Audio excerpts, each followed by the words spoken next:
నామమునకు మహిమ కలుగును గాక. మరి మాకు ఇందులో పుస్తకాన్ని వచ్చిన ఆధిక్యతను బట్టి దేవుని వందనాలు చెల్లించుకున్నాం.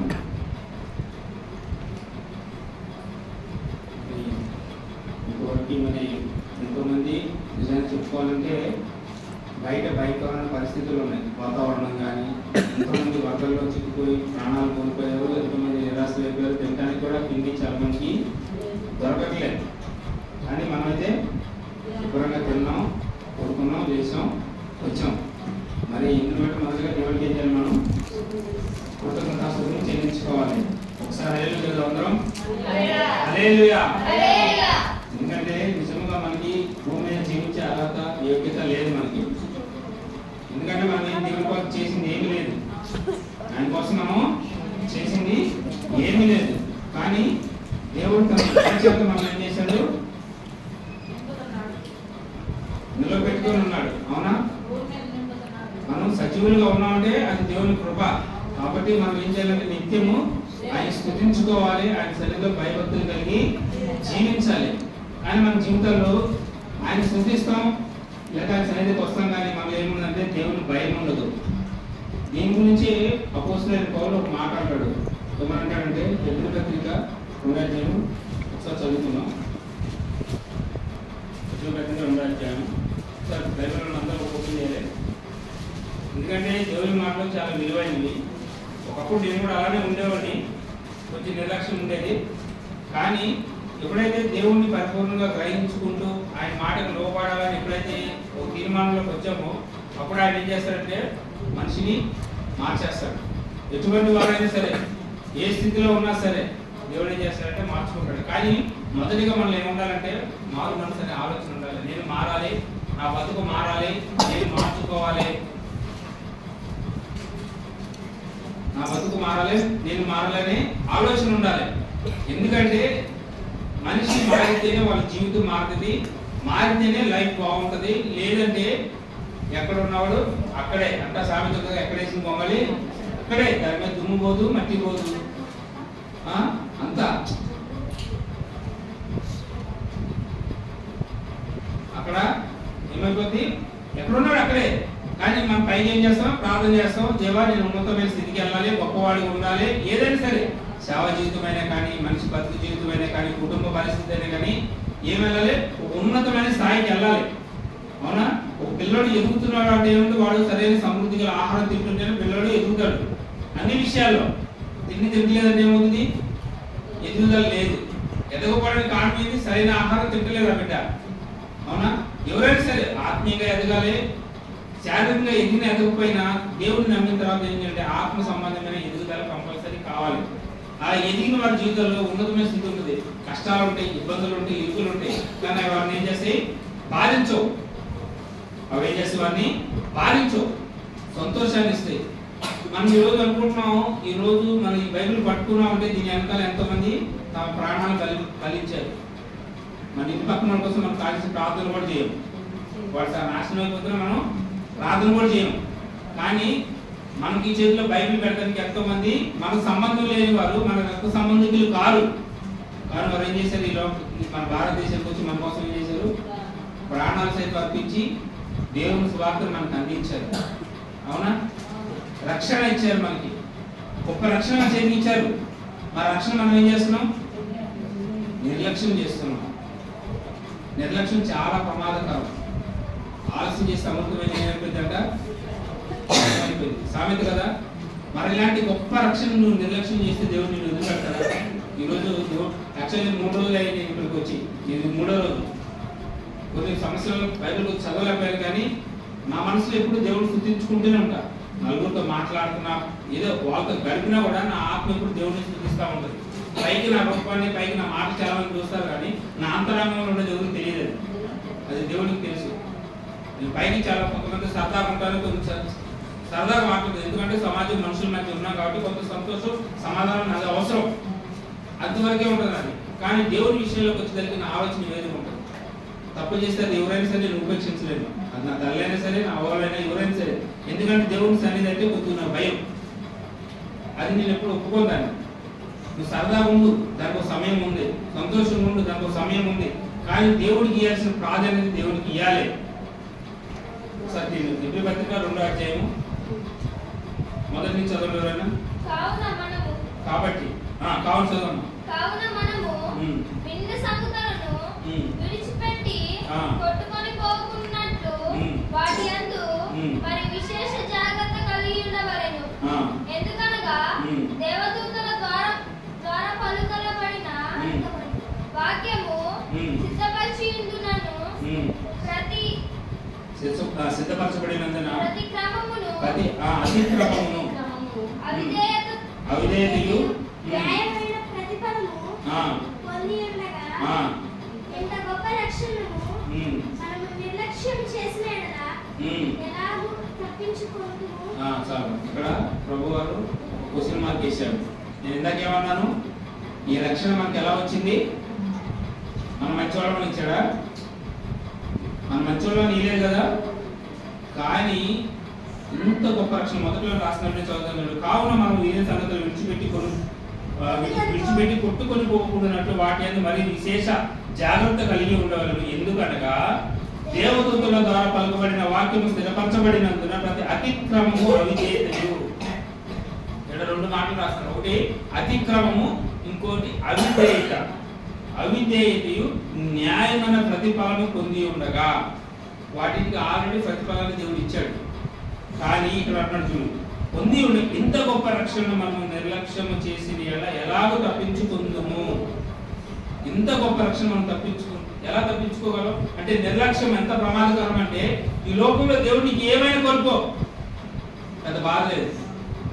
ఏమైనా నష్టపో, ఇబ్బంది ఏం లేదు. నీకు తల్లిదండ్రుల పైన బాధ లేదు, లేదా ఉన్న వాకిలు స్థలాలు ఇల్లు వాకిలు పైన నీకు పెద్ద ప్రాబ్లం లేదు. కానీ ఒకరిని కోల్పోకూడదు. ఏమిటంటే అది రక్షణ.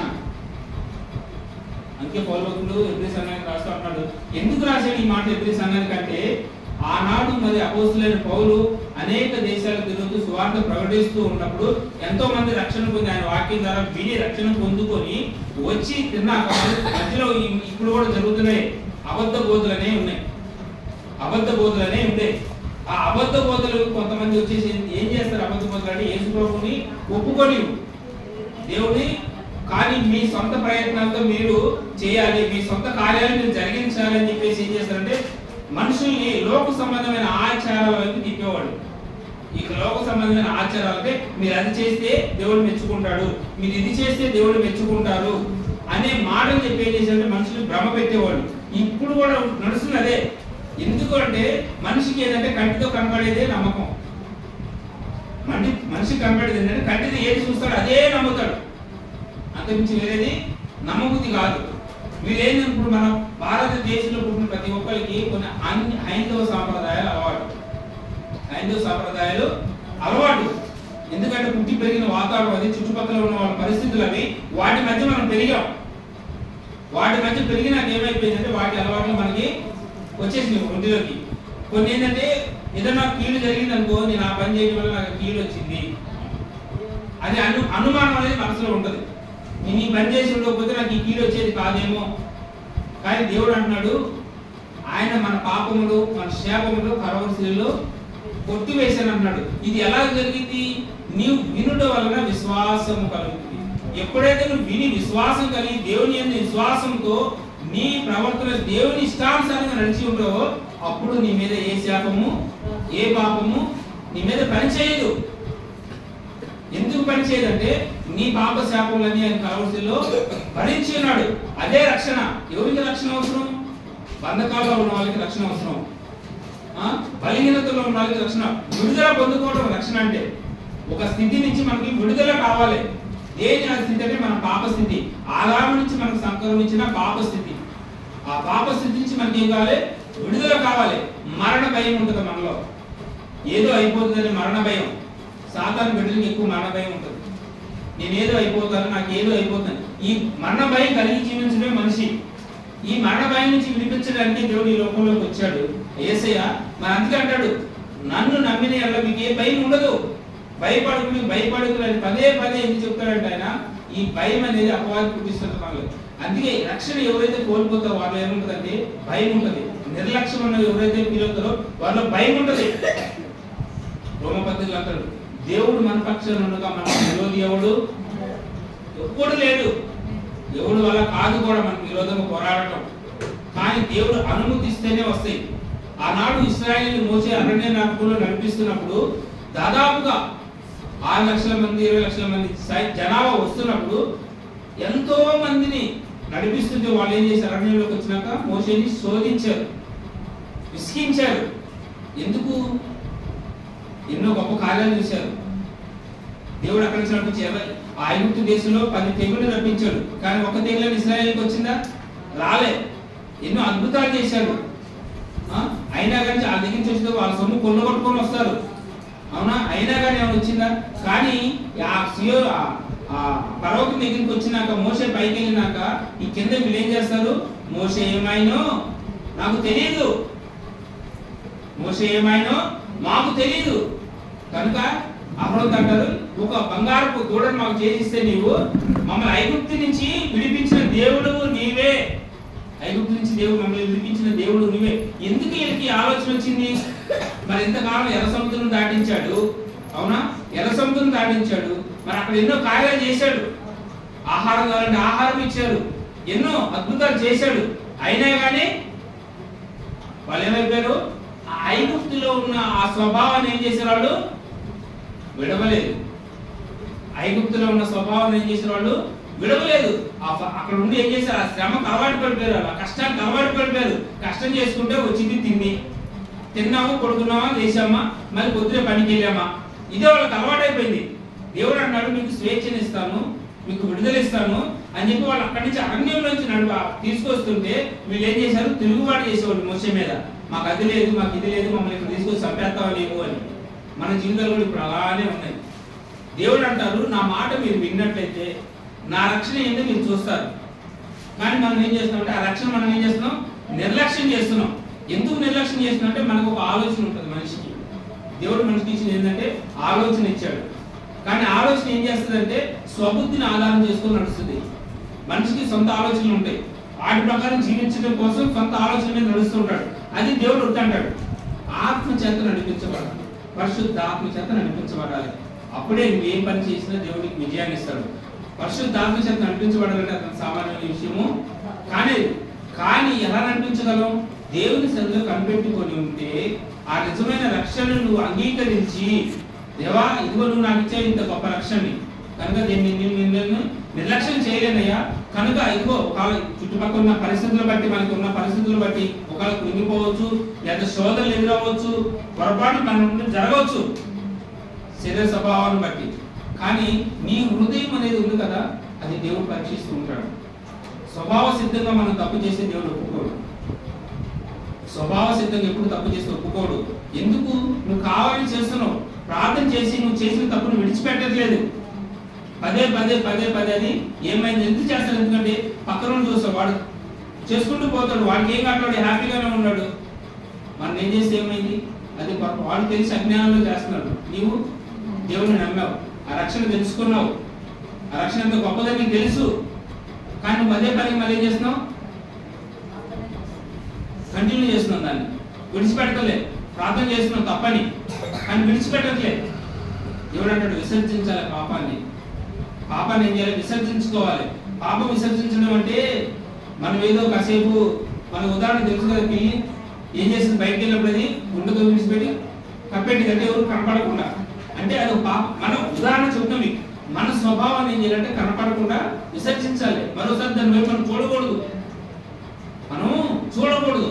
అంటే ఏది? చూడకుండా ఉండాలంటే మరి సామాన్య విషయమా? కాదు. ఉన్న పరిస్థితులను బట్టి అది అనుకున్నంత విషయం కాదు. కానీ దేవుని సన్నిధిలోకి వెళ్ళి ఎప్పుడైతే నీ హృదయపూర్వకంగా 2 తలుపులు వేసుకొని, దేవా నా పరిస్థితి ఇది, నేను ఇది, నీకోసం నీ బతకాలని ఆశ ఉంది లోపల, నాకు నువ్వు ఇచ్చిన ఈ రక్షణ నేను కోల్పోకూడదయ్యా, మరి ఈ రక్షణ తగ్గట్టు నా జీవితం ఉండాలి అని ఎప్పుడైతే దేవుని సన్నిధిలో కన్నీటితో ప్రార్థన చేస్తామో దేవుడు ఖచ్చితంగా కృపణిస్తాడు. దేవుని వాక్యం సెలవిస్తుంది, నా కృప నీకు నిరంతరము తోడే ఉంటుంది. ఈ లోకంలో మనుషులు మనం విడిచిపెట్టవచ్చు, భార్య భర్తలు విడిపోవచ్చు, లేదా తల్లిదండ్రులు విడిపోవచ్చు, పిల్లలు విడిచిపోవచ్చు, కానీ దేవుని కృప మనల్ని ఎప్పుడు విడిచిపెట్టదు. అందుకే రోమపత్రులు అంటాడు, ఏ వేదములు లేదు, అందరూ పాపం చేసి దేవుడు అనుగ్రహించి మహిమను పొందలేకపోతున్నారు. కానీ ఆ పొందుకునే కృప దేవుడు మనకి ఇచ్చాడు. ఇప్పుడు ఎవరి ద్వారా? యేసు క్రీస్తు ద్వారా మనకి ఇచ్చాడు. మరి ఆ ఇచ్చిన ఈ కృపను మనం ఏం చేస్తున్నాం? నిర్లక్ష్యం చేస్తున్నాం. అందుకే అంటాడు, ఎవరి చేత ఈ వాక్యం పంపబడిందంటే అదే మరి ఎబ్రీ పత్రిక 2 మొదటి నుంచి ఒకసారి చదువుతాం చూడండి. ఎందుకనగా రెండో వచనం ఎందుకనగా దేవదూతల ద్వారా పలుకబడిన వాక్యం స్థిరపరచబడినందున, ఎక్కడ దేవుని చేత దేవదూతల చేత వాక్యం అంటే స్థిరపరచబడిందంట. ఎవరు ఇచ్చారు వాక్యం? దేవుడే. ఈ వాక్యం మనకు ఎవరు ఇచ్చారు? దేవుడే ఇచ్చాడు, స్థిరపరచబడి ఇచ్చాడు. దాన్ని ఏమైంది? అతిక్రమము అవిధేయత మనుషులకు స్వభావంలోకి వచ్చేసింది. ఎందుకు వచ్చింది అవిధేయత? మీకు తెలుసు, 3 ముఖ్యమైనవి మనుషులు పాడు చేసేవి. ఏమేమి అంటే, ఒకటి నేత్రాశ. తెలుసు అందరికీ, నేత్రాశ, శరీరాశ, జీవోపడము. ఈ 3 ఆనాడు అవ్వ దగ్గరికి వచ్చింది కూడా ఈ 3 విషయాలు పట్టుకొని వచ్చింది పాపం. యాక్చువల్లీ పాముని సాతాను అనుకుంటారు, పాము సాతాను కాదు. చాలా మందికి తెలియదు. పాముని సాతాను అనుకుంటారు, పాము సాతాను కాదు. సాతాను చేత వాడబడింది. మనుషులు కూడా ఈరోజు పాముల కంటే భయంకరమైన వాళ్ళు. పాము తలలో విషుకుంటే మనిషి కంటే నిలవెల్లా విషయం అంటారు, అవునా? కానీ మరి ఆ పాము అంటే ఇది మనం ఇంకా భయంకరమైన పాములు, అవునా కదా? భయంకరమైన పాములు మనం. మనిషే మనిషి అంటే రోజు భయంకరమైన పాము అనుకోవాలి మనం. ఎక్కడ పడితే అక్కడ దొరికేస్తాం, అవునా కదా? మా అర్థం జరిగితే హాస్పిటల్కి వెళ్తే వస్తాం, మనకైతే చచ్చిపోతుంది, బతికేది ఉంటుంది ఇంకా. నిజమేది. ఎందుకంటే అంత భయంకరమైన మనిషి జీవితం అది. ఎందుకంటే దేవుని యొక్క పని మనం నిర్లక్ష్యం చేస్తాం. ఎందుకంటే మనిషి ఆలోచన భయంకరమైనది. మనిషికి దేవుడు ఇచ్చిన ఆత్మ ఒకటి, ఆలోచన ఒకటి, కానీ మధ్యలో ఇంకో వచ్చి తూలిద్ది, అపవిత్ర ఆత్మ. అదేం చేస్తుంటే అది ఎక్కువ మనల్ని అనిపిస్తుంది. అదే శరీర సంబంధమైనది. శరీరాన్ని ఎప్పుడు సుఖపెట్టుకోవాలని చూసుకుంటుంది. అవసరమే శరీరానికి కొంత గొప్ప, కానీ అతి ఉండకూడదు. ఏది కూడా ఎంతవరకు ఉండాలో అంతవరకు ఉండాలి. శృతి నుంచి ఏది కూడా పోకూడదు. దేవుడికి ఇచ్చాడు తిండి విషయం కూడా మితం ఉండాలి, ఆహార నియమం ఉండాలి. ప్రతిదీ కూడా రక్షణ కాపాడుకోవాలంటే అది సామాన్య విషయమైన కాదు. రక్షించబడిన నీవు అనేకులకి రక్షణగా ఉండాలి. కానీ మనం ఏమైపోతున్నాం? అనేకులు మనం చూసి చెడిపోయేలా ఉన్నాం మన జీవితాలు, మాటల్లో. కానీ యాకోబు పత్రికలో ఉంటుంది 4వ అధ్యాయంలో, 4 చిన్న అవయవం అంట, కానీ అది భయంకరమైన చిచ్చు పెట్టిందంటే. ఆడవాళ్ళు సైతం తల పెట్టేసిద్దంట. కుటుంబాలు నాశనం దానివల్ల. ఇప్పుడు కుటుంబాలు నాశనం దానివల్లనే. ఎందుకంటే మనం నోటిని చాలా అదుపు చేయాలి, కానీ అదుపు చేయలేం. ఎందుకు చేయలేం అంటే మన స్వబుద్ధిని ఆధారం చేసుకొని మనం ముందుకెళ్తుంటాం. దేవుని మాటకు లోబడి అనుకో, నీ హృదయంలో దేవుని వాక్యం ఉందనుకో, నువ్వు మాట దాటలేవు. మీకు చూపిస్తాను. ద్వితీయోపదేశకాండం 11వ అధ్యాయం ఒకసారి. ద్వితీయోపదేశకాండం బాగా చదవండి ఒకసారి. దేవుడు ఎంతో చక్కగా మాట్లాడతారు. మీకు దీవెనలు కావాలి, ఆశీర్వాదాలు కావాలి, నేను ఉన్నతమైన స్థితికి వెళ్ళాలంటే ద్వితీయోపదేశకాండం ఒకసారి చదవండి. 11వ అధ్యాయం. కాబట్టి నీవు నీ దేవుడైన యెహోవాను ప్రేమించి ఆయన విధించిన వాటిని అనుసరించి ఆయన కట్టడలను, విధులను, ఆజ్ఞలను ఎల్లప్పుడూ గైకొనవలెను. నీ దేవుడైన యెహోవా చేసిన శిక్షను, ఆయన మహిమను, ఆయన బహుబలమును, ఆయన చాపిన చేతిని, ఐగుప్తు రాజైన ఫరోకును అతని సమస్త దేశమునకును ఆయన చేసిన సూచన క్రియలను కార్యములను ఆయన ఐగుప్తునకు దాని గుర్రములకు చేసిన దానిని మీరు మిమ్మల్ని కలుముచుండగా ఆయన ఎర్ర సముద్ర జలములను వారి మీద ప్రవహింపజేసిన దానిని యెహోవా నేటి వరకు వారిని నశింపజేసిన రీతిని మీరు ఈ స్థలమునకు వచ్చు వరకు ఎడారులు మీ కొరకు చేసిన దానిని రూబేనుడైన ఏలియాబును కుమారులైన దాతాను అభిరాములకు చేసిన పనిని భూమి నోరు తెరిచి వారిని, వారి ఇండ్లను, గుడారులు, వారి యొక్క సమస్త జీవరాశులను ఇశ్రాయేలు అందరి మధ్య మింగివేసిన రీతిని చూడకు ఎరుగకు ఉన్న మీ కుమారులతో నేను మాట్లాడుట లేదని నేను తెలుసుకోండి. యెహోవా చేసిన గొప్ప కార్యమంది మీ కన్నులారా చూచినవి కదా. మీరు బలము కలిగి స్వాధీనపరచుకే నది దాటి వెళుచున్న దేశం నుండి ప్రవేశించి స్వాధీనపరచుకున్నట్లు యెహోవా వారిని వారి సంతానములకు దయచేసినని యెహోవా చదవండి గట్టి చదవగలుగుతుంది. యెహోవా వారి సంతానములకు దయచేసినని మీ పితరులతో ప్రమాణం చేసిన దేశంలో, అనగా పాలు తేనెలు ప్రవహించే దేశంలో మీరు ద్రాక్ష పంటలు అన్నట్లు ఆజ్ఞలన్నిటినీ మీరు గైకొనవలెను. మీ స్వాధీనపరచుకో దేశము మీరు బయలు దేని వచ్చిన ఐగుప్తు దేశం అనేది కాదు. మనము ప్రస్తుతం ఇక్కడ ఈ వాక్యం మీ చెప్పిన స్టోరీ ఏదైతే చెప్పానో అదే మాట ఇక్కడ రాయబడింది. ఆయన ఏమంటున్నాడు, మీరు ఐగుప్తు నుంచి విడిపించి నేను ఇక్కడికి తీసుకొచ్చిన మీరు మళ్ళీ మీరు వెళ్ళబోయే ఆ దేశము ఈ మనం ఇప్పుడు అనుకుంటున్నాం ఇక్కడ రాయబడింది ఐగుప్తు. ఐగుప్తు అంటే పాపమునకు సాదృశ్యము, ఈ లోకానికి సాదృశ్యం ఐగుప్తు. ఫరో అంటే సాతానుకు సాదృశ్యం. మనం ఫరో బానిసత్వం కింద ఉన్నాం. మనం అందరం ఎక్కడున్నాం? ఫరో బానిసత్వం అంటే సాతాను బానిసత్వం కింద ఉన్న మనము దేవుడు ఏమంటాడు, యేసుక్రీస్తు ద్వారా విడిపించి మళ్ళీ ఎక్కడికి వెళ్ళాలి? మనం పరలోకానికి వెళ్ళాలి. అర్థమైందా? పరలోకానికి వెళ్ళాలంటే రక్షణ చాలా అవసరం. ఆ గొర్రె పిల్ల రక్తంలో మనం అందరం కడగబడి ఉండాలి. ఆ నీతి వస్త్రము ధరించుకొని ఉండాలి, తెల్లని మహిమ వస్త్రం ధరించుకొని ఉండాలి. మరి అంటే పై కనబడే తెల్ల బట్టలు కాదండి అవి. పై కనబడే తెల్ల బట్టలు కాదవి, దేవుడిచ్చే సర్వాంగ కవచాలవి. అవి మనం ధరించుకుంటే నా నిత్య మహిమలోకి ప్రవేశించగలం. అవి ఎలా వస్తాయి అంటే దేవుడిచ్చిన ఆజ్ఞలను అనుసరించి నడుచుకోవడం వలన, ఆయన నీ హృదయంలో నువ్వు ప్రేమించి ఆయన చిత్త ప్రకారం నువ్వు నడవడానికి నువ్వు ప్రయత్నం చేస్తుంటే దేవుడు సహాయం చేస్తాడు. ఒకసారి చేస్తావు ప్రయత్నం, రెండోసారి చేస్తావు, మళ్ళీ పడిపోతావు, నా వల్ల కాదని పడిపోతావు. అది కాదు.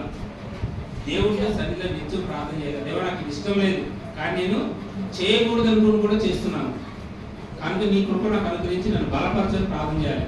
అప్పుడు రక్షణ కాపాడు. దావీదు పాపం చేశాడు కానీ ఊరుకున్నాడా? దేవుడు వదిలిపెట్టలేదు, శిక్షించాడు. అది వెంటనే తెలుసుకుంటాడు దావీదు. తెలుసుకొని ఏం చేస్తాడు?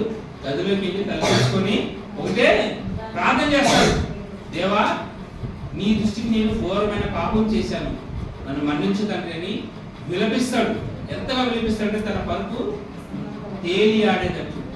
పరుపు తేలియాడంటే ఆ కన్నీళ్లతో కాదు, హృదయ అంతరంలో ఉన్న ఆత్మ ఆ విధంగా తేలియాడింది. అంత కన్నీరు ప్రార్థన చేసేవాడు దావీదు. అందుకే దావీదు దేవుడు అంటాడు నా హృదయానుసారుడు అంటాడు. ఎందుకంటే దేవుడు కరుణామయుడు, కనికరపూరుడు. ఆయన ఏ బిడ్డను చించడం ఆయనకి ఇష్టం. ఒక్క క్షణం పట్టదు మనుషులందరినీ ఒక్క వసూలు చేయడానికి. ఒక ఆకాశంలో అలా ఆయన ఒక్కొక్కసారి ఒక దర్శనమిస్తే ఇప్పుడు ఎగురు పడుతున్న జనాభా అంతా కూడా నువ్వే దేవుడు అయ్యా అంటారు. అవునా కదా? కానీ దేవుడు మనుషులు తన స్వబుద్ధితో తను తెలుసుకోవాలి. తన కార్యములన్నీ భూమి మీద చూపిస్తున్నాడు. కానీ సాతాను ఏం చేస్తాడు? ఎన్ని చూడకుండా మన కనులకి ఏం చేస్తుంది? గుడ్డితనం కలుగజేసిందంట. దేవుని కార్యాలు మనం చూడలేము. ఎందుకంటే మనలో ఏముంటుంది? పాపం ఉంటుంది. ఎందుకు నువ్వు పరిపూర్ణంగా ఎందుకు ఇంకా రక్షణ అనుభవించలేకపోతుందంటే నీ హృదయంలో పాపం అనేది ఉంది. పాపం అంటే మీరు అనుకున్న గమకం విచారం అది తప్పు కాదు, అవి కూడా తప్పే. కానీ వాటికంటే భయంకరమని ఏమేమి తెలుసా? హృదయ ఆలోచనలు, ద్వేషము, అసూయ, పక్షము, కలహము, మితము, అబద్ధములు, ఇతరుల మీద పెట్టే మాటలు, అవి దేవుడికి అసలు ఇష్టం ఉండదు. నీ పని అయితే నువ్వు చేసుకోవాలి. అది దేవుడికి చాలా ఇంపార్టెంట్. దేవుడు నిన్ను ఏర్పరచుకున్నాడు, నిన్ను నియమించుకున్నాడు, ఈ భూమి మీద పంపించాడు. నీ పని ఏమిటి? ఇక్కడ నేను ఎందుకు పుట్టాను, నా పని ఏమిటి? ఇది నువ్వు తెలుసుకోవాలి. అది మనం చేయం.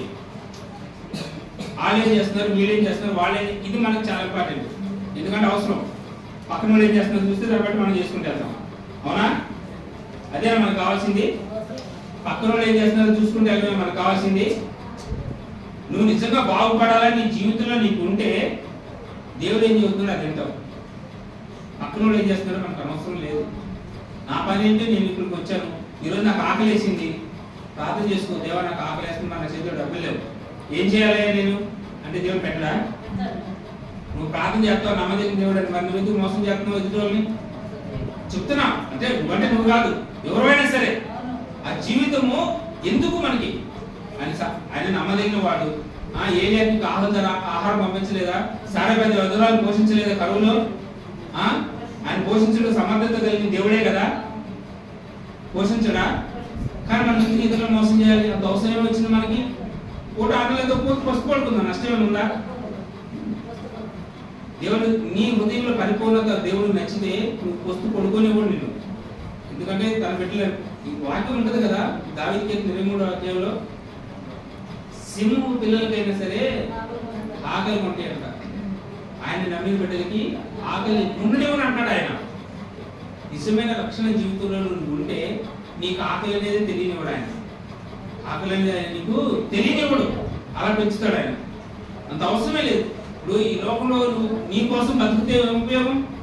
ఇప్పుడు నిజమైన వెలుగు అనేకులకు వెలుగునిస్తుంది. ఈ లైట్ ఆపేసాం అనుకో మనకు చీకటిగానే ఉంటుందా? కానీ ఆ లైట్ వేయడం వల్ల మనందరికి ఏమవుతుంది? వెలుగునిస్తుంది. నిజమైన రక్షణ పొందుకున్న వాడు ఎవరైనా సరే అలాంటి దీపంతో సమానం. ఎందుకంటే అనేకులకు వెలుగునిస్తాడు. ఇప్పుడు ఆ రోజులో వాళ్ళు వెలిగించబడ్డారు కాబట్టి ఈ భారతదేశానికి క్రైస్తవులు అనేది వచ్చింది. మన కన్నులు తెరవబడ్డాయి. ఆ నిజమైన దేవుడు మనం ఏం చేసుకున్నాం? చూడగలిగాం. ఇంకా చూడలేకపోతున్నారంటే వారి కన్నులు ఏమైపోయినాయి అంటే అపవాది మూసివేసి ఉన్నాడు. నీవు తెరవబడిన నీ కన్నులతో ఆయన చూస్తూ ఇతరుల కన్నులు తెరిపించే స్థాయిలో నువ్వు ఎదగాలి. ఒకప్పుడు నేను చీకట్లో ఉన్నాను, ఒకప్పుడు నేను పాపంలో ఉన్నాను. కానీ ఎప్పుడైతే దేవుడిని తెలుసుకుంటూ వచ్చానో నేను చేయాలనుకున్న పనులు కొన్ని చేయకుండా ఆగిపోతుంది. పాపం చేయాలన్నా కూడా చేయలేదు. ఎందుకంటే దేవుడు కృప చుట్టూ ఉంటుంది. ఒప్పుకోడు ఆయన. హృదయంలో తపన ఉంటుంది. చిన్న పొరపాటు చేసినా కూడా భయం వేస్తుంది, గుండెల్లో దడ వస్తుంది. ఎందుకు? మనస్సాక్షిని ఒప్పించలేడు. ఒక మనస్సాక్షి చచ్చిపోయిందంటే వాడు దేవుడిలోనే ఉంటాడు, పాపంలోనే ఉంటాడు. కానీ ఒకరోజు ఇచ్చిన అకాత్మీలో ఉంటాడు. మత్తయి సువార్త 13వ అధ్యాయంలో ఉంటుంది. ఒక రైతు పొలంలో విత్తనాలు చల్లేర్చాడు. వాళ్ళ శత్రువు ఏం చేస్తారంటే వాటితో పాటు ఇంకొన్ని చెడు విత్తనాలు వేసి ఇచ్చాడు. ఈ రెండు కలిగి పెరిగినాయి. ఆ పనివాడు అంటాడు, అయ్యా మనం మంచి విత్తనాలు మంచి గోధుమలు వేసాం, కానీ శాతాలు వచ్చి ఈ శత్రువు వచ్చి గురువులు వేసేయాడయ్యా అంటారు. గురువులు వేసేయాలి అంటే వద్దు, వాటిని పెరగకు, కోత కాలం ఉంది. ఆ కోత కాలం వచ్చినప్పుడు మనం ఏం చేద్దాం? వాటిని రెండింటిని కోద్దాం. మంచి ఏజంగా తీసుకెళ్లి కొట్లో పెట్టుకుందాం. కనికమాలి ఏజంగా తీసుకెళ్లి ఏం చేద్దాం? అగ్నిలో వేసేద్దాం, కాల్చి పెడతాం. అప్పుడు అక్కడ ఏముంటది? ఒళ్ళు కొరగడం, ఏడవడం, నిత్యము వేదన, రోదన. ఇక్కడ మనకి 60 సంవత్సరాలు ఎడుతాం, 70 సంవత్సరాలు ఎడుతాం మనం కలిగిన బాధను బట్టి. అక్కడ యుగాలు ఏడవాలి. దానికంటే ఇది ముఖ్యం కాదు. మనకి కొంతకాలం శ్రమలు అనుభవిస్తాం, కొంతకాలం మాట్లాడతాం, కొంతకాలం తిట్టుని తింటాం. మా అయితే 1 సంవత్సరం 10 సంవత్సరాలు తెలుసు లేదు, సత్యవరం మాట్లాడతాను, నష్టమే లేదు. నా నామము నిమిత్తం మీరు హింసించబడినను నిందించబడినను మీరు ధన్యులు అంటుంది దేవుని వాక్యం. యేసుప్రభువు అంటారు, ఆయన నామము నిమిత్తము హింసించబడినా, యువచేతను దూషించబడినా, తిట్లు తిన్నా, అవమానించబడినా అది మనకు మేలు. అప్పుడు మీరు ఆనందించి గంతులు వేడి అంటది. మిమ్మల్ని తిడుతున్నా మనం ఏం చేయాలి? ఆనందం దేవుని స్థుతులు చెల్లించుకోవాలి. నిజమైన రక్షణ అంటే అదే. ఈ దేశానికి స్వతంత్రం వచ్చిన గాంధీజీ ఏం చెప్పాడు? ఆయన బైబిల్ చదివి చెప్పిన మాట, కుడి చెప్ప మీద కొడితే మనం 2 చెప్పలు వాడు చేతిలో మన చేయి పడిపోతుంది వాడి మీద. అవునా? వాడు మన మీద చేతిలో మన చేయి వాడి మీద పడిపోయింది. ఒక మాట అంటే 2 మాటలు మనం అడగలం. కానీ ఈ స్వభావం మార్చుకోవాలి. ఎందుకంటే మనం ఐగుప్తు అనే ఈ దేశంలో మనం ఊరక ఈ పాప లోకంలో మనం ఉన్నాం కాబట్టి మన స్వభావం చిన్నప్పటి నుంచి అలవాటు అయిపోయింది. మాట్లాడి లేదా ఎదురు సమాధానాలు చెప్పి. కానీ మనం ఏం చేయాలంటే వాటి నుంచి విడుదల పొందుకోవాలి. అది మన స్వశక్తితో రాదు. నువ్వు ఎంతైనా ప్రయత్నం చేయి, నువ్వు మారదు. కానీ ఎప్పుడైతే హృదయపూర్వకంగా దేవుని దగ్గరికి నా స్వభావాన్ని మార్చుకుంటానని నీ హృదయపూర్వకంగా దేవుని పాదాల దగ్గర నిజంగా కన్నీటితో ప్రార్థన చేయి. 1 రోజు రాదు, 2 రోజులు రాదు, కానీ 1 రోజు ఖచ్చితంగా దేవుడికి ఇస్తాడు. పరీక్ష పెడతాడు. నీ ముందు నిన్ను తిట్టేవాళ్ళు మళ్ళీ ముందు తీసుకొచ్చి పెడతాడు. ఇంకా ఎక్కువ తిడతాడు నేను. కానీ ఓపికతో ఉండాలి. దేవుడు అది అప్పుడు ఆయన ఆశీర్వాదం గొప్పగా ఉంటుంది. నువ్వు ఊహించలేవు, అది మనం ఊహించలేము. అందుకే అంటాడు దావీదుకి ఎత్తున 2వ అధ్యాయంలో, నన్ను అడుగు బూదిగంతల జనం నీకు స్వస్థగా ఇచ్చేదను. 120 ఎత్తులు ఏమంటో తెలుసా? తన ప్రియులు నిద్రించి చూడగా వారికి నేను ఇచ్చేదను. ఏంటి అంటే మనం ఆయన బిడ్డలు కష్టపడరు అంటే పని చేయకుండా ఇంట్లో పడుకోమని కదా అర్థం. కష్టపడరంటే నీకేది అవసరమో అది అవతల కష్టపడి చేతిలో తీసుకొచ్చి పెడతాడు. అది దేవుడి చిత్తం. మనం ఆ చిత్తంకి ఎదగాలంటే ఆయన ఇచ్చిన రక్షణ మనం నిర్లక్ష్యం చేయకూడదు. ఆయన ఇచ్చిన రక్షణ మనం ఏం చేయాలి? నిర్లక్ష్యం చేయకూడదు. తప్పు చేసినాడు చేసుకొని వాడి ఇష్టం అది. ఒక దినంలో వాడు దాన్ని వీలైతే వాడిని ఏం చేయాలి? నలుగురు అవమానపరచకూడదు. తప్పు చేసిన కూడా నలుగురిలో అవమానపరచకూడదు. అది కూడా పాపంతో సమానం. వ్యభిచారం చేసిన స్త్రీని యేసుప్రభువు ముందు తీసుకొచ్చి ఎవరు? పాస్టర్లే, పరిసయ్యులు, శాస్త్రులు తీసుకొచ్చి ఇవన్నీ ధర్మశాస్త్ర ప్రకారం ఏం చేయాలి? రాళ్లతో కొట్టి చంపాలి మనం. కానీ ఏం చేశాడు దేవుడు? కింద ఏదో రాస్తున్నాడు. వాళ్ళు కలిపి ఆ మాట అన్నాడు, మీలో పాపం చేయని వాడు ఎవడంటే అందరూ వెళ్ళినోళ్ళే అర్థం. మీలో పాపం చేయని వాడు ఎవడు ఉన్నాడో ఆ మీద మొదటి రాయమంటే అన్ని మూసుకుని వెళ్ళిపోయారు. అర్థమైందా? దేవుడు ఏమన్నా అన్నాడా? పోవే పక్షురాలు అన్నాడా? అని పాపం చేస్తుంది అమ్మ అని పిలిచాడు. ఒక క్రైస్తవులలో ఉండాలి. అది మన చుట్టూ ఉన్న బలహీనమైన స్థితిలో తప్పులు చేయొచ్చు కొంతమంది, కానీ వాళ్ళ గురించి మనం ఏం చేయాలి? ప్రార్థన చేయాలి. అమ్మా దేవుడి దగ్గరికి వెళ్ళి అదే దేవుడు ఆశించేది మనల్ని. ఆయన ప్రేమను కనపరచాలి అన్నాడు కానీ ఆయన కోపాన్ని చూపించమని ఎక్కడ? ఆయన ప్రేమను కనపరచమన్నాడు ఎక్కడ? ఈ లోకానికి. నిన్ను వారి నీ పొరుగు వారిని ప్రేమించమన్నాడు. ఆ ప్రేమను నువ్వు చూపించాలి. ఎలా చూపించగలవు? నీ మీద తిరుగుబాటు చేసేవాడి మీద తిరుగుబాటు చేసి నువ్వు ప్రేమను చూపించినట్టు అవుతుందా? నీ ఎదుటి తప్పు చేసిన వాడు తప్పు నలుగురిలో అలా చేసి వాడిని పాడు చేస్తే నువ్వు ప్రేమను చూపించినట్టు అవుతుందా? వీలైతే చేయని తప్పు నిందనేసుకొని భరించగలిగితే దేవుని కృపది. చేయని తప్పులు కూడా పైన వేసుకొని మనం భరించగలిగితే దేవుని కృపది. ఒకరోజు నీ యొక్క యథార్థాన్ని బట్టి దేవుడిని హెచ్చిస్తాడు. ఈ లోకం కాకులు కూస్తూనే ఉంటాయి, నోటికి వచ్చిన మాటలు మాట్లాడుతూనే ఉంటుంది, కానీ దేవుడు చూస్తున్నాడు. ఒకరోజు వాళ్ళ నోటు ఖచ్చితంగా మూసేస్తాడు. కానీ అప్పుడు దాకా ఏం చేయాలి? ఓపికతో ఉండాలి, ఓర్పు కలిగి ఉండాలి. ఎప్పుడైతే నువ్వు ఓర్పు కలిగి ఉంటావో నీ రక్షణ నువ్వు ఏం చేసుకుంటావు? కాపాడుకుని ఉంటావు. అప్పుడు నీ రక్షణ ఏం చేసిన తర్వాత నిర్లక్ష్యం చేసిన వాడు లేదంటే నిర్లక్ష్యం చేసినది కావు. మనం మునుపటి చీకటి స్వభావం కలిగి ఉన్నాం, కానీ ఇప్పుడు వెలుగు సంబంధాలను. ఇప్పుడు మనం ఏమన్నాం? దేవుని బిడ్డలమైన, దేవుని కుమార్తెలమైన. ఎందరైతే ఆయన నామం అంగీకరిస్తారో అందరూ కూడా దేవుని కుమారులకు ఆయన ఏమిచ్చినాడు? అధికారం ఇచ్చి ఉన్నాడు. మరి ఆయన కుమారులు ఆయనలా ఉంటేనే ఆయన కుమారులు అవుతారు, ఆయన బిడ్డలు అవుతారు. ఇప్పుడు మా ఊరిని అలా ఉండడానికి పలానా అబ్బాయి అంటాడు, లేదా అలా ఉండడానికి ఏమంటారు? నేను వాటి తీసుకొచ్చి మా అబ్బాయి అంటే ఎట్లుంటది? చూసేవాళ్ళకి తేడాగా ఉంటుంది. మనం దేవుని బిడ్డలము, దేవుని పోలికలు దేవుని స్వరూపంలో చేయబడ్డ వారు. ఆయనలా జీవించగలిగినప్పుడే ఆయన బిడ్డలుగా పిలువబడతావు. లేదంటే పైకి మోసం చేసుకుంటూ దేవుని బిడ్డనే చెప్పుకున్నావు అనుకో, నువ్వు ఈ లోకంలో కొంతకాలం సంతోషంగా బతకొచ్చు, లేకపోతే 4 రూపాయలు సంపాదించుకోవచ్చేమో, కానీ తర్వాత యుగాలు ఆ భయంకరమైన స్థితిని నువ్వు తప్పించుకోలేవు. అదే అంటున్నాడు కదా ఇక్కడ. మళ్ళీ 22వ అధ్యాయము. ఇంత గొప్ప రక్షణ మీరు నిర్లక్ష్యం చేసుకునే ఎలాగా తప్పించుకోగలరు?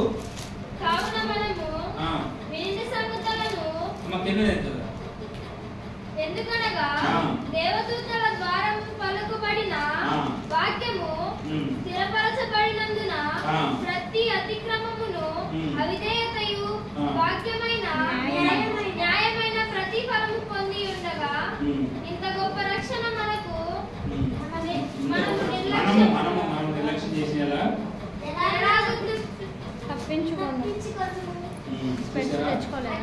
దేవుడు ప్రశ్నిస్తాడు. చాలా తప్పించుకుందాం అంటాడు దేవుడు.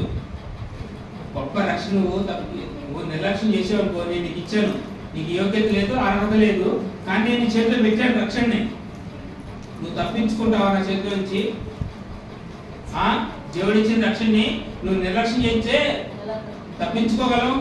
ఆయన సర్వాంతర్యామి దేవుడు, సర్వశక్తిమంతుడు, సర్వ హృదయాలను పరిశీలించే దేవుడు.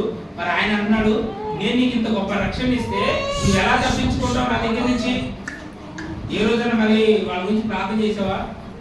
ఇప్పుడు నాశనాన్ని చదువుతున్నారు, అనేకులు ఉన్నారు. మన చుట్టూ ఉన్న వాళ్ళే మన సంఘానికి కాలేని పరిస్థితిలో ఉన్నారు. వాళ్ళ గురించి దేవుడి దగ్గర ఉపవాసం ప్రార్థన చేశారు మీరు? చెప్తున్నా మనము. కానీ మనం ఎప్పుడైనా వాళ్ళ గురించి ఎప్పుడైనా ప్రార్థన చేసామా? మనకేం ప్రార్థన చేస్తాం? దేవుడు నా కడుపు నిండా అన్నం కావాలి, నా చేతి నిండా డబ్బులు కావాలి. ఇస్తాడు, ఇవ్వడట్లే, అడగవచ్చు, తప్పలేదు. అవి కూడా అడగాలి. నన్ను అడుగుము, సమస్తం ఇస్తాను దేవుడు, అడగాలి. కానీ దానికంటే విలువైనది ఏంటి? రక్షణ. నువ్వు పొందుకున్న ఈ రక్షణ ఏం చేయాలి? ఇతరులకి పంచాలి. నువ్వు పొందుకున్నావు. మరి మన చుట్టూ ఎంతో మంది ఉన్నారు నాశనం అయిపోవడానికి. కొన్ని వ్యసనాలకు బానిసైనారు, కొంతమంది తాగుడికి అలవాటు అయిపోయినారు, కొన్ని వ్యసనాలకి డబ్బు కోసమే కొంతమంది. అవునా? ఎన్ని వ్యసనాలే. మరి అవి ఎలా వచ్చినాయంటే అవసరాలు బట్టి కొన్ని వచ్చినాయి, కొన్ని అలవాట్లు బట్టి వచ్చినాయి. కొంతమందికి అవసరాలు బట్టి వస్తాయి తప్పులు, కొంతమందికి అలవాటుని బట్టి వస్తాయి. ఎందుకు అలవాటు అంటే చుట్టుపక్కల ఉన్న పిల్లల అలవాట్లను బట్టి ఈ అలవాటు వాడికి అబ్బింది. అలవాటు లేకపోతే అలవాటు అవుతుంది వాడికి. అవునా? మరి ఈ అలవాట్లు పడ్డాడు, మరి వాడిని నువ్వైతే రక్షించబడ్డావు, మరి వాడు రక్షించబడద్దా? వాడు నాశనం అయిపోవాలా?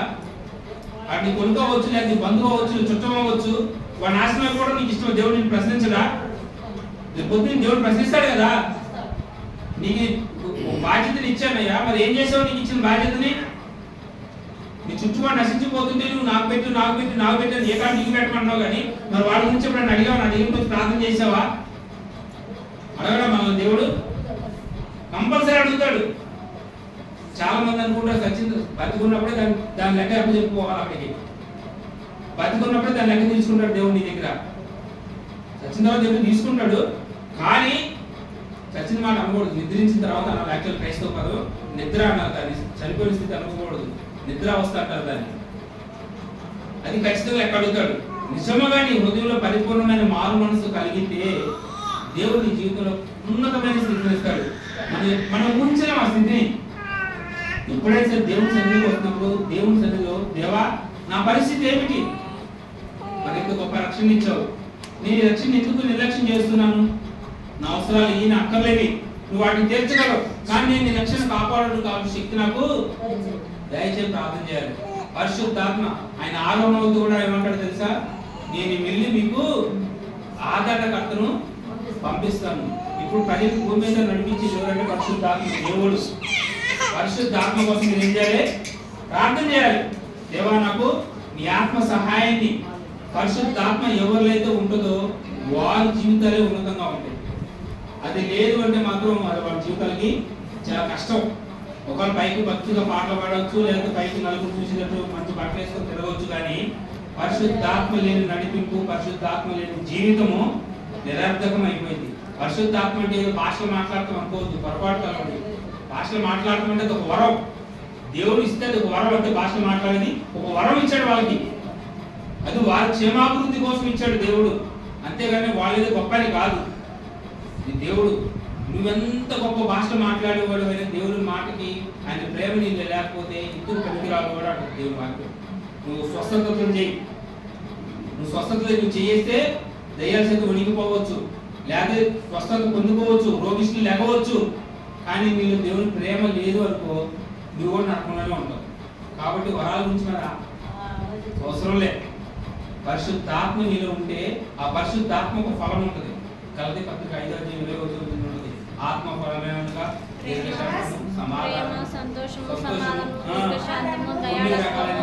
అదంతా కలిపి ఒకటే. మొదటిగా ఏం రాస్తారంటే ప్రేమ. ఆ ప్రేమ అనేది మనలో ఉండాలి. ఆ ప్రేమ ఉంటే నువ్వు నిర్లక్ష్యం చేయవు. ఆయన ప్రేమ ఉంటే, ఆ ప్రేమ నీ హృదయంలో ఉంటే దేవుడిని నువ్వు నిర్లక్ష్యం చేయవు. ఎవరో వచ్చిన రాబోయే నువ్వు వచ్చి దేవుడి సంగతి ప్రార్థన చేసుకుని వెళ్తావు. ఎందుకంటే నీ దేవుడి మందిరం, ఆయన సన్నిధిలో నేను ఉండాలి. ఒకరితో నాకేం సంబంధం? తండ్రికి కొడుకుల మధ్య సంబంధం ఉన్నప్పుడు వాళ్ళిద్దరు ఆత్మీయంగా కలిసిపోయి ఉంటారు. తల్లికి కూతురు మధ్య కనెక్షన్ బాగుందనుకో నిత్యం వాళ్ళిద్దరు ఒకటే మాట్లాడుకుంటూ ఉంటారు. అవునా? మాట్లాడుకుంటూ ఉంటారా లేదా? విడివిడిగా ఉన్నారంటే వాళ్ళిద్దరి మధ్య ఏముంది? సంబంధం లేదని ఉంది. నీకు నీ దేవుడికి సంబంధం లేదనుకో నువ్వు వాక్యం చదువు, నువ్వు ప్రార్థన చేయవు, పైకి మాత్రం నా తండ్రి చెప్పుకోవడం అంతే. ఇప్పుడు నరేంద్ర మోడీ మనకు తెలుసు, కానీ ఆయన మనకు తెలియాలా? తెలుసా? యేసు ప్రభు నీకు తెలుసు, ఆయన నువ్వు తెలియాలంటే నీకు ఈ వాక్యం తెలియాలి, ప్రార్థన చేయాలి, వాక్యం చదవాలి. పరిస్థితులు బాగాలేనప్పుడు పరిస్థితి చదవలేకపోయి ఉండొచ్చు, కానీ వాక్యం చదివి నీ వాక్యం ఏముంటుంది? నీ హృదయంలో ఉంటుంది. నీ హృదయంలో దాన్ని ఎవరు భద్రపరుస్తుంటే పరిశుద్ధాత్మ దేవుడు అవసరాన్ని బట్టి మాట్లాడతాడు నీతో. ఒకసారి ఒకసారి చెప్తాను, ఇది చెప్పేసి ముగించుకుందాం. 28 ద్వితీయోపదేశకాండము 28 నేను ఇక్కడ చదువుతాను చూడండి. ఆయన మాట వింటే ఆయన నీకేమిస్తాడో చూద్దాం. చెప్తాను కదా, ఆయన రక్షణ నువ్వు పరిపూర్ణంగా అనుభవిస్తే ఆయన నీకేమిస్తాడో ఒకసారి చూద్దాం. చూడండి, చదివితే స్పష్టంగా చదవగలిగిన చదవండి. చదవమ్మా 28 మొదటి నుంచి. నీవు నీ దేవుడైన యెహోవా మాట శ్రద్ధగా విని నేడు నీకు ఆజ్ఞాపించుచున్నా ఆయన ఆజ్ఞలన్నిటిని అనుసరించి నడుచుకొని ఎళ్ళ నీ దేవుడైన యెహోవా భూమి మీద నున్న సమస్త జనముల కంటే నిన్ను హెచ్చించును. నీవు నీ దేవుడైన యెహోవా మాట వినిన ఎడల ఈ దీవెనలన్నీ నీ మీదికి వచ్చి నీకు ప్రాప్తించును. నీవు పట్టణంలో దీవింపబడదు, పొలంలో దీవింపబడదు. నీ గర్భఫలము, నీ భూఫలము, నీ పశువుల మందలు, నీ దుక్కిటెద్దులు, నీ గొర్రె మేకల మందలు దీవింపబడును. నీ గంపయు పిండి పిసుకు, నీ తొట్టియు దీవింపబడును. నీవు లోపలికి వచ్చినప్పుడు దీవింపబడదు, వెలుపలికి వెళ్ళినప్పుడు దీవింపబడదు. నీ మీద పడు నీ శత్రువులు యెహోవా నీ ఎదుట హతమగునట్లు చేయును. వారొక త్రోవన నీ మీదికి బయలుదేరి వచ్చి 7 త్రోవల నీ ఎదుట నుండి పారిపోవుదురు. నీ కొట్లలోను నీవు చేయు ప్రయత్నములన్నిటిలోను నీవు దీవెన కలుగునట్లు యెహోవా ఆజ్ఞాపించి నీ దేవుడైన యెహోవా నీకు ఇచ్చుచున్న దేశంలో ఆయన నిన్ను ఆశీర్వదించును. ఇంతవరకు ఆజ్ఞాపించి కింద చేస్తే శాపాలిస్తాడు. ఇప్పుడు అర్థమైందా? చదువుంది మనం చేయాల్సింది ఇది ఒకటే. మీరు ఏదో ఆయాసపడిపోయి ఏదో చేయక్కర్లేదు. ఇక్కడ ఏమన్నాడు? చక్కగా చదువుతున్నాడు. ఎక్కడెక్కడ దీవించబడతావు అంటున్నాడు. అన్ని నువ్వు చేసే ప్రతి పని, నువ్వు పొలంలో పని చేయి, లేదా నువ్వు ఇంట్లో పని చేయి, నువ్వు ఎక్కడ పని చేసినా ఏం చేయాలి? దేవుడి మాట నీ హృదయంలో ఉండాలి. ఒకవేళ నీ భర్త నీ మాట వినట్లేదని పెద్ద బాధపడక్కర్లే. నీ భర్త నువ్వు శపించకూడదు. నీ నోటితో, వాడు ఎటువంటి వాడైనా సరే చెప్తున్నా, నీ భర్త నీ నోటితో శపించకూడదు. వాడు ఎంత పనికి మానవాడైనా సరే వీలైతే ప్రార్థన చేయి. మీకు బైబిల్లో ఒక వ్యక్తిని చూపించగలను నేను కావాలంటే. వాడు పనికి మానవుడు, మొరటోడు, బైబిల్ రాసి ఉంటుంది. కానీ రాజు చంపబోతుంటే భార్య ఏంటి, అయ్యా నా భర్త మొరటివాడు, మొండివాడు, వాడికి జ్ఞానం లేదయ్యా, నా భర్తను విడిచిపెట్టాను కానీ విడిచిపెట్టేస్తాడు. కానీ దేవుడు వదిలిపెట్టలే. ఆమె యథార్థతను, ఆమె ఎంత నలిగిపోయి ఉంటుందో దేవుడు వాడు లేపెడతాడు. ఆమె తీసుకెళ్ళి రాజుకు భార్యం చేస్తాడు. కానీ ఆమె తన భర్త ఏం చేసింది? అవమానపరచలే, నిందపరచలే, నలుగురు అల్లరిపాలు చేయలే. ఆఖరికి తన ప్రాణాన్ని తీయలే. ఓ రాజు వస్తుంటే ఆ రాజు కట్టబడి, అయ్యా నా భర్త మూర్ఖుడు, మంచివాడు కాదయ్యా, ఇంకో నా ముఖం చూసి నా భర్త నువ్వు వదిలిపెట్టాను కానీ వదిలిపెట్టేస్తాడు. కానీ దేవుడు ఊరుకుంటాడా? మరి ఆమె పడ్డ కష్టానికి, ఆమె పడ్డ శ్రమకి దేవుడు ఊరుకున్నాడా? ఊరుకోలేదు. ఆయన తీసేశాడు. నేను మార్పు అబ్బాయి మా జీవితం ఎందుకు పాడు చేయాలి అని చెప్పి తీసుకెళ్ళి మహారాజు దగ్గర పెట్టేసాడు. దావీదు మహారాజు దగ్గర పెట్టేసాడు. అభినయ ఆ పేరు, నాబాలు అతని పేరు. దేవుని సన్నిధిలో యథార్థతగా నిలిచిన స్త్రీ ఎవరైనా సరే ఉన్నతమైన స్థితిలో పెడతాడు. ఎప్పుడు వదిలిపెట్టాడు ఆయన. నేను ఒకటే చెప్తాను ఎవరికైనా, మన ప్రవర్తన దేవుడికి నచ్చాలంటే, మనుషులు కాదు. మనుషులు చూసినట్టు మంచి పనులు ఎన్ని చేసినా వృధానే అవి. మనుషులు కనపడాలి, మనం ఎన్ని మంచి పనులు చేయి అవి వ్యర్థమైనవే. ఒకవేళ నలుగురు మెచ్చుకోవచ్చు, ఒక మంచి పని చేస్తున్నాడు ఈయన, మంచి పని చేస్తుంది అని. మనుషులు మెప్పు కాసేపు ఉంటే, ముద్దు పెడితే వెళ్ళిపోతాయి. కానీ నువ్వు ముద్దు పెట్టకపోయినా నిన్ను అందుకుని ఉండేది దేవుడి ప్రేమ. ఆ ప్రేమ ఎవరిలో ఉంటే వాళ్ళు నిన్ను ఎప్పుడు విడిచిపెట్టరు. ఒకవేళ నువ్వు బాధ పెట్టినా విడిచిపెట్టరు, ఎందుకంటే దేవుడి ప్రేమ వాళ్ళలో ఉంటుంది కాబట్టి. అది దేవుడు అందుకే అంటాడు, ఏదో ఇశ్రాయేలు అక్కడ తీసుకెళ్ళాలి. దేవుడు మాట్లాడి మీరు యెహోవా మాట ఎలా వినాలి? శ్రద్ధగా వినాలి. మళ్ళీ ఒక్కసారి చదవాలి. 5 వచనాలు వచ్చేది ఆపేసి. నీవు నీ దేవుడైన యెహోవా మాట శ్రద్ధగా వినిన ఎడల నేను నీకు ఆజ్ఞాపించుచున్న ఆజ్ఞలన్నిటిని అనుసరించి నడుచుకునే ఎడల నీ దేవుడైన యెహోవా భూమి మీద ఉన్న సమస్త జన్మల కంటే అంటాడు. ఎలా అంటాడు? సమస్త జన్మల కంటే అంటే ఎంతమంది ఉన్నారు భూమి మీద, వారందరికంటే నిన్ను హెచ్చించును. నీ దేవుడైన యెహోవా మాట వినిన ఎడల ఈ దీవెనలన్నీ నీ మీదకి ప్రాప్తించు. ఏ దీవెనలని కింద రాస్తున్నా చూడండి. నీవు పట్టణంలో దీవించబడుదువు, పొలంలో దీవించబడుదువు, నీ గర్భఫలము నీ కడుపున పుట్టిన బిడ్డలు కూడా దీవించబడకపోతే కారణం ఎవరు? మన కడుపున పుట్టిన బిడ్డలు దీవించబడలేదంటే కారణం ఎవరు? కాబట్టి మనం మొదట మార్చుకోవాల్సింది ఎవరు? మన జీవితం మనం మార్చుకోవాలి. ఇంకోటి చదవమ్మా కింద. నీ భూఫలమును, నీ భూఫలములను, నీ పశువుల మందలు, నీ పశువుల మందలు, నీ దుక్కిటెద్దులు, నీ గొర్రె మేకల మందలు దీవింపబడును. నీ గంపయు, నీ పిండి పిసుకు, నీ తొట్టియు దీవింపబడును. నీవు లోపలికి వచ్చినప్పుడు దీవించబడదు, బయటికి వెళ్ళినప్పుడు నువ్వు ఏం చేసినా కూడా ఏమన్నాడు ఆయన? దీవించబడదు. మరి ఈ దీవెనలన్నీ కావాలంటే దేవుడు ఇచ్చిన రక్షణ మనం ఏం చేయాలి? నిర్లక్ష్యము చేయకూడదు. అర్థమైందా? దేవుడు ఇచ్చిన నిర్లక్ష్యం ఎప్పుడైతే చేస్తామో అన్ని దీనికి ఆపోజిట్ లో వస్తాయి. మనకి తెలుసు కదా, ఆపోజిట్ వర్షన్ అంటే తెలుసు కదా. అవునంటే కాదు, కాదంటే అవును. అదే మంచి అంటే చెడు, నడవలసిన మార్గం అతిక్రమం, అవిధేయత మనలోకి వచ్చేస్తాయి. కాబట్టి ఏం చేయాలంటే దేవుని సన్నిధిలో దేవుడి ఇచ్చిన నిర్లక్ష్యాన్ని మనం ఏం చేయాలి? దేవుడు ఆ లక్ష్యం మనం ఏం చేయాలి? నిర్లక్ష్యము చేయకూడదు. రక్షణ నిర్లక్ష్యం చేయకూడదు అంటే మానవ స్వభావంతో సాధ్యం కాదు. కానీ దేవుని సన్నిధికి ఏం చేయాలంటే కన్యలతో ప్రార్థన చేయాలి. ఎప్పుడు నీకు సమయం దొరికిందా ముసలమ్మ ముచ్చట్లు పక్కన పెట్టుకోవాలి.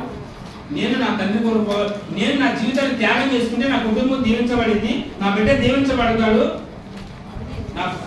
నా కుటుంబమే కాదు, నా చుట్టుపక్కల వాళ్ళు కూడా ఏమవుతారు? దీవించబడతారు. నేను చేస్తున్న పని ఆశీర్వదించబడితే అనేకులకి అది మేలుకరంగా ఉంటుందని చేయాలి, ప్రార్థన చేయాలి. సమయం దొరికితే మనం అర్థమైన మాట ఉండాలి. ఒక 10 నిమిషాలు అతిగా ఉండకూడదు. ఎప్పుడు కూడా ఎక్కువ సమయం దేవుడితో గడపడం కలిగితే దేవుడి ఆశీర్వాదం వేరుగా ఉంటుంది. ఈ లోకంలో నువ్వు ఎంత కష్టపడ్డాను మా అయితే నీ జీవితం తెల్లారిపోయింది. నువ్వు సంపాదించే సంపాదనకి దేవుడు ఒక క్షణం ఎలా అంటే చాలు మన జీవితాలు మారిపోతాయి. లోకస్వార్థం అంటారు కదా, సర్వోన్నతమైన స్థలంలో దేవునికి మహిమయు ఆయనకి ఇష్టమైన వారికి పొందేది ఏముంటుందంట. మరి అట్టి సమాధానం అందరూ దేవుడు అనుగ్రహించాలంటే దేవుని మాట మనం ఏం చేయాలి? లోపడాలి. ఈ వాక్యం మన జీవితంలో కలుగుతుంది కాక. ఆమేన్.